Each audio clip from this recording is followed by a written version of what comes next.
हम छोटे थे तो एक रिश्तेदार के यहाँ गए थे। गर्मियों की छुट्टी में बच्चे जाते हैं ना अपने संबंधियों के यहाँ, 1 महीना की छुट्टी होती है तो वही घूमने का अवसर मिलता है, तो परिवार के सदस्य जन छूट दे देते हैं, बहन के यहाँ, मौसी के यहाँ, मामा के, ऐसे। तो बहन के यहाँ गए थे, तो बहन की जो पति की बहन होती है उसे नंद कहते हैं, वो उनके यहाँ ले गए थे। तो उनके यहाँ हम गए हुए थे तो एक कमरे में देखा एक नौजवान व्यक्ति पड़ा हुआ था, वो शायद उनकी ननंद के पति थे। तो उनको पता नहीं क्या लगा, भगवान की प्रेरणा, हम तो बच्चे ही थे, तो हमें बुलाया, ऐसे नजदीक गए तो रोने लगे। उनका बच्चा अब हमारी कोई बात नहीं सुनता तो हमें मन में है आपसे बता दें, तो शायद हमें भगवान उदाहरण देना चाहते होंगे इसलिए सुनवाया होगा, नहीं तो हम बच्चा थे, उनका कोई सपोर्ट तो कर ही नहीं सकते थे। उनका बच्चा है, जो बिल्डिंग देख रहे हो ना, ये मेरी बनवाई हुई है, वो मेरी पत्नी है, और टाकीज के सामने मेरी चाय समोसा पान इसकी दुकान थी, और मैं सुबह से शाम तक मेहनत करता। तो यही पत्नी हमारे मोजे जूते उतार करके हमें प्यार करती थी। हमारे शरीर में लकवा मार गया, अब हम उठ नहीं सकते।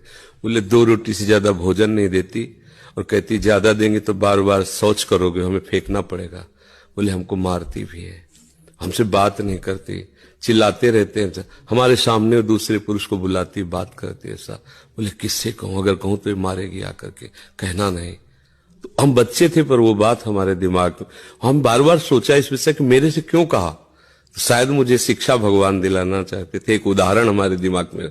देखो ये वो बता रहा है कि जब मैं कमा के आता था तो मेरे जूते मुझे उतारती थी, मुझे प्रेम करती थी। आज वही पत्नी है, मेरा ही सब वैभव है, मुझे रोटी भर पेट है, क्योंकि लकवा मार गया, शरीर बेकार हो गया, अब वो पड़ा ऐसे। अब उस व्यक्ति का कौन मित्र होगा, कोई प्यार से बात, तभी तो हम बच्चे थे, हमें बुलाया, कोई प्यार से बात नहीं कर सकता। वही व्यक्ति है जिसने अपने जीवन को सजाने की चेष्टा की।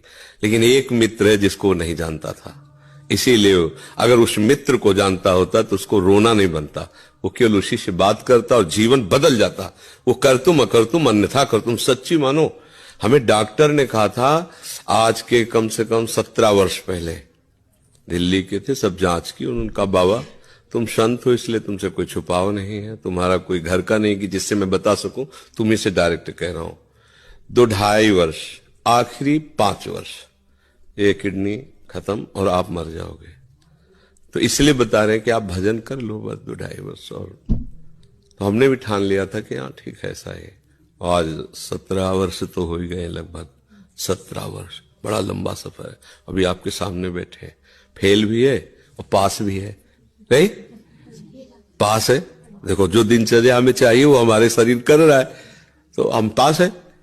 और फेल इसलिए कि संसार की दृष्टि से वो किडनी फेल है।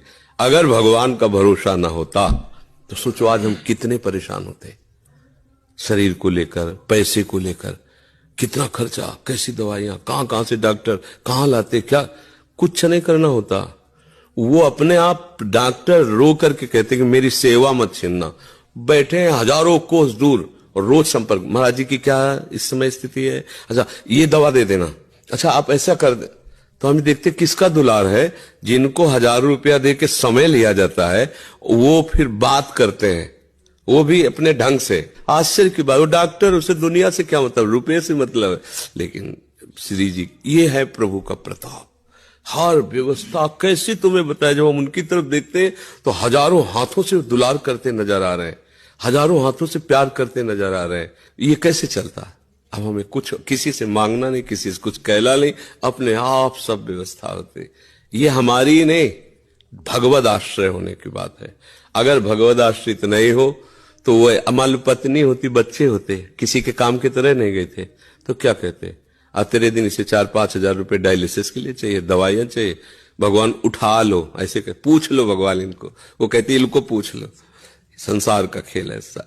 तो ये हम कोई तुम्हें कहानी नहीं बता रहे, सच्ची बात कह रहे। अभी अंधकार है और भगवान का आश्रय ले लो, आनंदित रहोगे। आज आपको नहीं समझ में आएगा, किसान खेती बोता है तो तुरंत फसल नहीं काटने को मिलती, थोड़ा समय लगता है। ऐसे आप अपने जीवन को एक भगवान में समर्पित कर दो, नाम जप करो, रहो उसी संसार में, वैसे ही रहो। हम ये नहीं कहते बाबा जी बनो, गंदे आचरण मत करो, गंदा नशा मत करो, गंदा व्यवहार मत करो, भगवान इसी से प्रसन्न हो जाएंगे। आप ज्यादा जप तप भले मत करो, पर गंदे आचरण मत करो, और भगवान का सहारा वो सब कुछ संभाल लेते हैं, बहुत समर्थ है।